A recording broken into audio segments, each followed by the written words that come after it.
By Greg Heffer, political reporter-in-chief Jean-Claude Juncker has insisted the UK will have to pay if Brexit negotiations are to progress to trade talks. Amid the ongoing deadlock in discussions over Britain's financial settlement, the European Commission President warned the UK it must reach an agreement on money before being able to negotiate its post-Brexit relationship.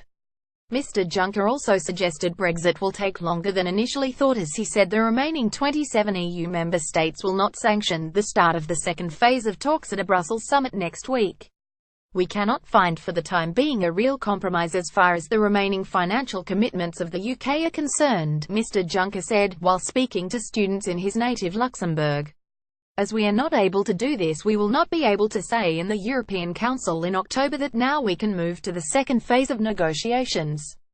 Things have to be done, one has to deliver. If you are sitting in a bar and if you are ordering 28 beers, and then suddenly some of your colleagues is leaving and he is not paying, that is not feasible. They have to pay, not in an impossible way. Video Barnier criticizes very disturbing deadlock in Brexit negotiations, but Mr. Juncker insisted he's not in a revenge mood and not hating the British, adding the Europeans have to be so grateful for so many things Britain has brought to Europe.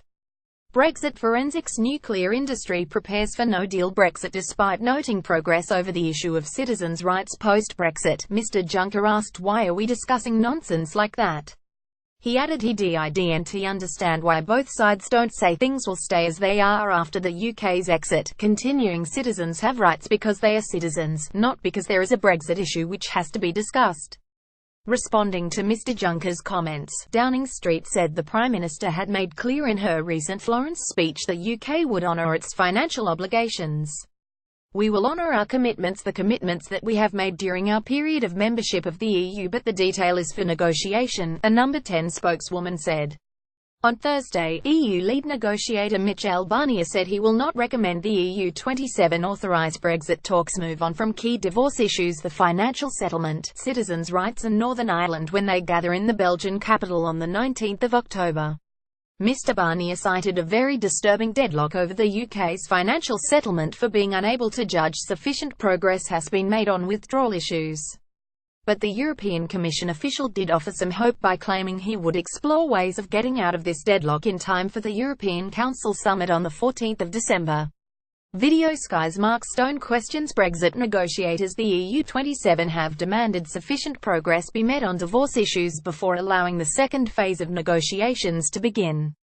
CBI boss throws weight behind Hammond. Brexit Secretary David Davis has stressed some withdrawal discussions can only be concluded once the framework of Britain's future relationship with the EU is known, and it is understood UK officials won't budge on the financial settlement until there is some slackening of the EU 27's stance. Further hope was offered to the UK government after it emerged the EU 27 might start internal preparatory discussions on Britain's post-Brexit relationship from this month.